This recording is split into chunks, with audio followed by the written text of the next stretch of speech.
Sadhguruji. My question is, how does one deal with insecurities? How does one deal with insecurity? Life is insecure. There is no security about life because… Shall I reveal a secret to you? However young and healthy you are, you're going to die one day. I'll bless you with a long life, but you will die one day. Is it okay? No? So you can die joyfully or you can die crying, it's up to you.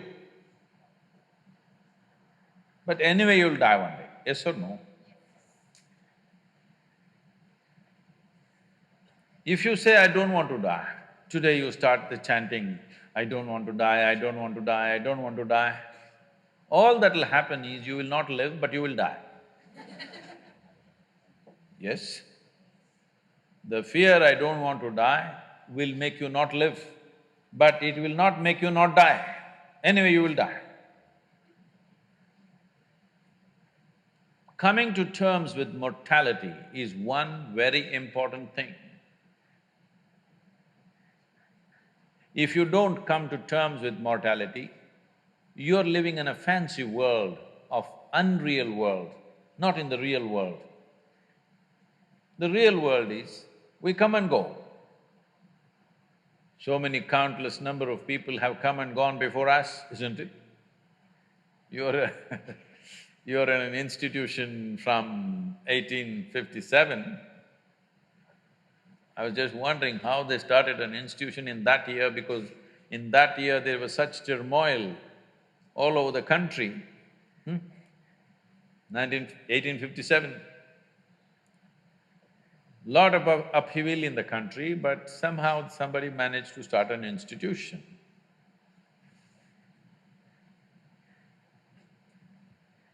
The soil that you're walking upon, we don't know how many people are buried. Yes or no? All these countless people, number of people who walk this planet before you and me, where are they? They're all topsoil. Yes or no? This will also become topsoil one day. Unless your friends choose to bury you real deep, fearing you may rise from the dead. There have been certain instances. This happened. There was an old couple in Texas, over 75 years of age. It was their dream to go to the Holy Land or the Jerusalem. But because of business and then children growing up, going to the university and their marriages and da, they never made it.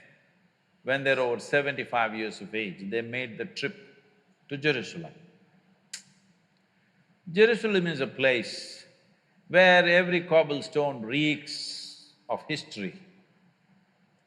So they walked that pathway where Jesus is supposed to have walked, they went to that place where he's supposed to have walked on the water, and many things like this. They were overwhelmed by this whole experience. And unfortunately, the lady had a heart attack and she died. Then the man was preparing to take her body back to Texas. But then the local people approached and said, see, Jerusalem is the Holy Land. This is the right place to die. She's done the right thing. So let's do all the rituals here and bury her here. And it just costs you $25,000.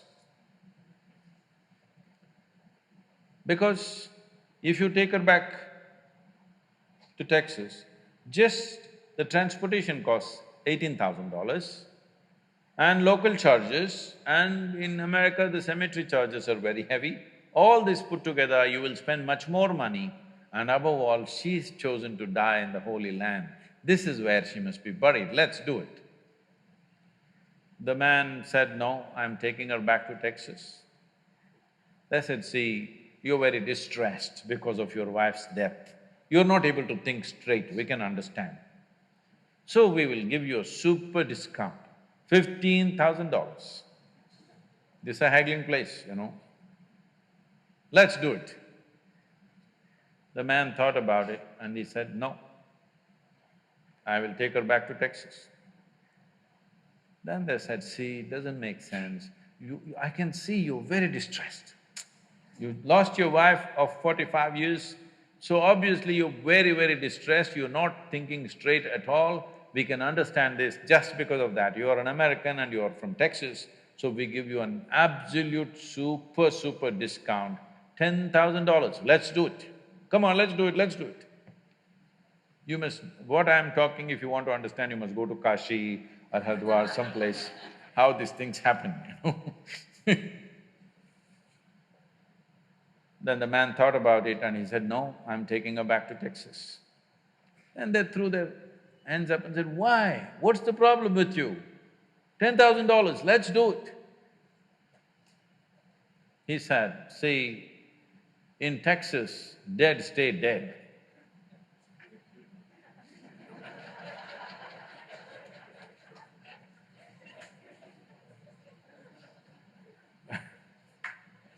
So, if you come to terms with your mortality, security, insecurity, all these things will go. You are living on a daily basis as if you are forever. The fundamental awareness that this is mortal, this is here only for a limited amount of time, if this was a normal conscious thing for you, you would put your life to best use, for sure. And if you come to terms with that one thing, there would be no insecurity because there's nothing to gain, nothing to lose in this life. You came with nothing. Whatever the hell is happening, you're on the profit side. Yes or no? Huh? Isn't it so? Did you come with investment? No. You come with nothing. So whatever the hell is happening, you're always on the profit side, isn't it? And anyway, they don't allow you to take a container in the end. So all you have is how profound, intense and beautiful is your experience of life. So don't make too much fuss about it. You're acting as if you're going to lose something. No, there's nothing to lose, nothing to gain because you come and you go. You may think, oh, my life, my life. No, it's your life on this planet is like a pop-up. On the computer screen, you've seen these pop-ups? You just pop up and pop out. In the meantime, will you rise and shine is the only question, all right? So if anyway you shine, sometimes you may be seen by people, sometimes you may not be seen by people. The important is you are shining within yourself and that's all that matters. If people have eyes, they will see it. If they have no eyes, they won't see it, that's their problem. But you are living an intense and profound life, that's all that matters here. If you understand this and if you bring this into your life, insecurity will not happen because security can happen only in death. Yes or no? People keep asking me, coming to me and asking me, Sadhguru, please bless us, nothing should happen to us. I say, hey, what kind of blessing is this? My blessing is let everything happen to you. Everything that's life must happen to you. Have you come here to avoid life or have you come here to experience life? Please, you must make a decision right now. Have you come here to avoid life or to experience life? Experience life. All the different dimensions of what this life holds must happen to you, isn't it so? If you come to avoid life, there's an ocean right here. You can jump into the ocean. See, if you want to avoid life, you must die. It's a more efficient way of doing things, isn't it? You're alive and you try to avoid life, it'll become miserable. If you feel insecure, that's what you will do. You will try to avoid life. When you're alive and try to avoid life, it'll cause immense misery. When you're alive, you live. When you die, don't get up from the dead. When will you learn how to handle my thought, how to handle my emotion? We will give you tools, how to figure this machine out. Whatever the issue, we'll do our best. But this should not be the issue.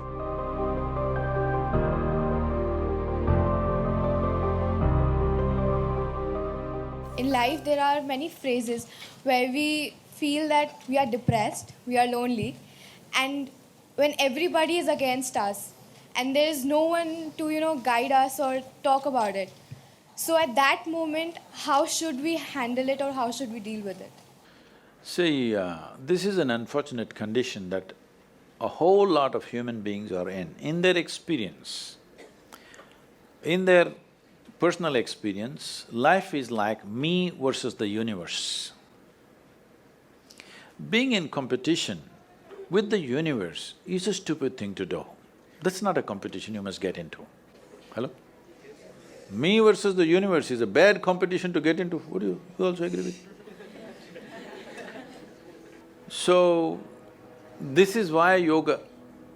Yoga does not mean twisting and turning your body. The word yoga means union. Right now it's me versus the universe. This is just your psychological condition. This is not the reality. Even when you feel utterly lonely, are you still breathing? So you're transacting with the world, isn't it? Yes? You only can't get along with the people around you, but atmosphere is okay with you, food is okay if it tastes good, water is okay. You have transaction with the world, isn't it? Your existence is constantly an engagement with the universe, but your mind becomes against the universe. If you create a psychological condition that you're against or you're in competition with the universe or the cosmos, obviously you will feel crushed for small things. Little things will crush you. When I say little things, maybe you failed your examination, maybe you got thrown out of this university, maybe you got fired from a job, maybe somebody ditched you, maybe something else like this happened. These are all small things between life and death. Because you came here with nothing, isn't it? When you die, there is no container service for you. You die with nothing. In spite of that, most people have turned their homes into warehouses. Most people are carrying such a huge baggage on their head as if they're carrying the whole universe on their head. This is their own psychological condition. Your thought and emotion is what you're talking about, right? When are you going to figure out how to handle your thought and emotion? Not hers, not hers, not his, yours. When are you going to learn how to handle my thought and my emotion? At the end of your life? The only problem really with life is just this. Most human beings have taken themselves too seriously. They don't understand. You've seen on the computer screen these pop-ups? Yes.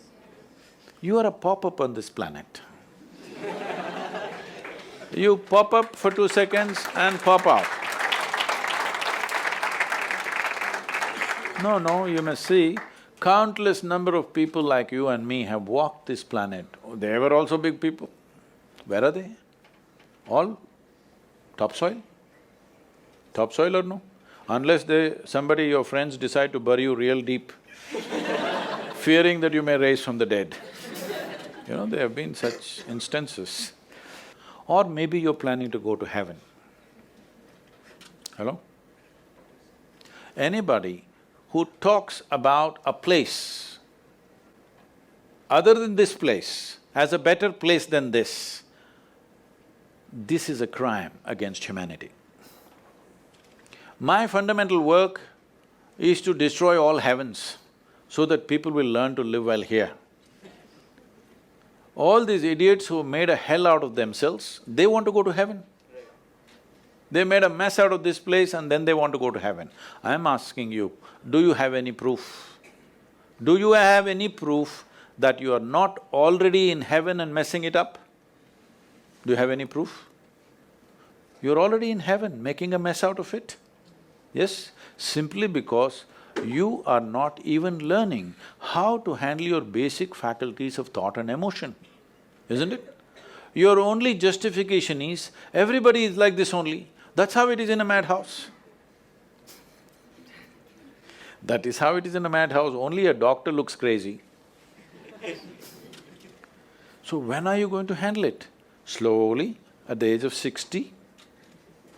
I'm asking. When will you learn how to handle my thought, how to handle my emotion, how to handle my body, how to handle my chemistry? When are you going to figure this? At the end of your life? Because this culture has grown. When to do spirituality means when you're 70, when you're no good for anything else. No, at the earliest possible time, whatever is most profound about you, not about heavens, about this life, everything that you need to know, you must know soonest, isn't it? Only then you will live a sensible life. Okay, if I tell you a joke, you won't get offended. Because this is the most serious crowd I've ever seen in the last few years. How many of them are journalism? Most of them? Okay.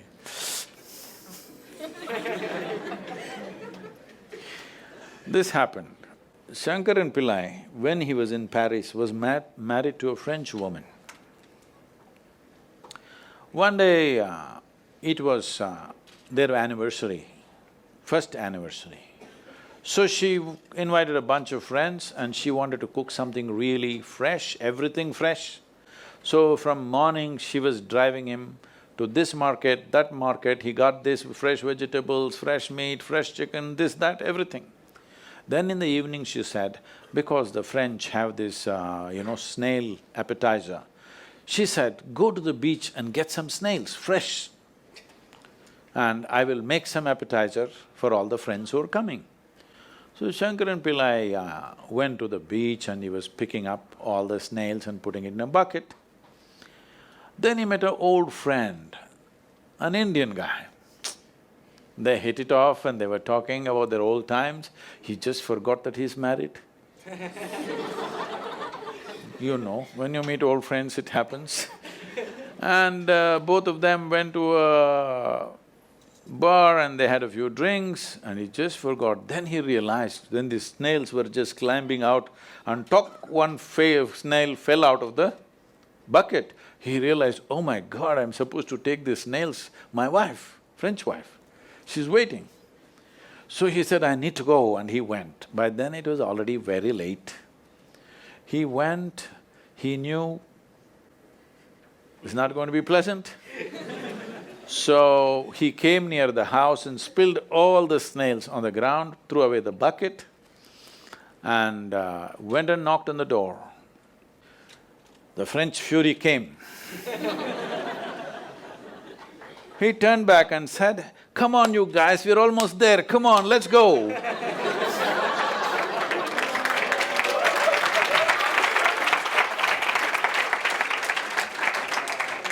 So, when are you going to pick your snails and put them in the bucket and fix them? Huh? Your problems, you must fix them, isn't it?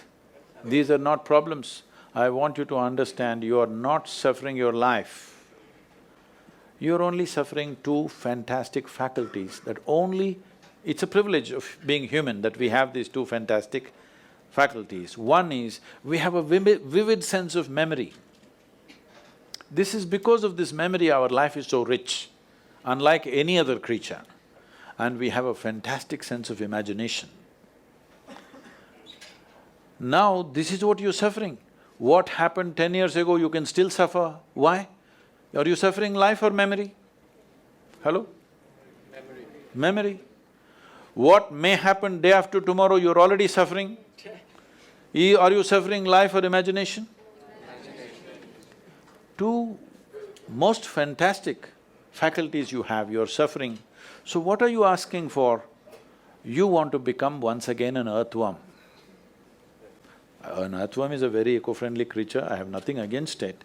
But it took millions of years of evolution to get you this size of brain, and now you're suffering it. If we take away half your brain, of course you will sit there without any anxiety, without any suffering, peacefully. What we need is, we need to remove your brain, because you're suffering your own intelligence. Yes or no? Because we gave you a very complex machine, you have not bothered to read even the user's manual. You want to just blunder around. No, young people, it's time you figure out a few things about you. If you don't know how, we will give you tools, how to figure this machine out, because in your life, many issues will come. More issues come up in your life means you're living a more active life. Nothing came up means you're not living. Yes? Lots of issues every day. I have the maximum number of trouble going on in my life on a daily basis, because so much of activity around the world, global level of activity only with volunteers, okay? Volunteers means nobody is qualified for the job and you can't fire them for inefficiency and they love you, what to do?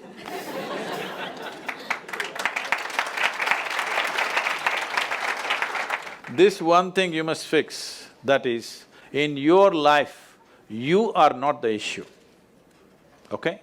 Whatever the issue, we'll do our best, but this should not be the issue.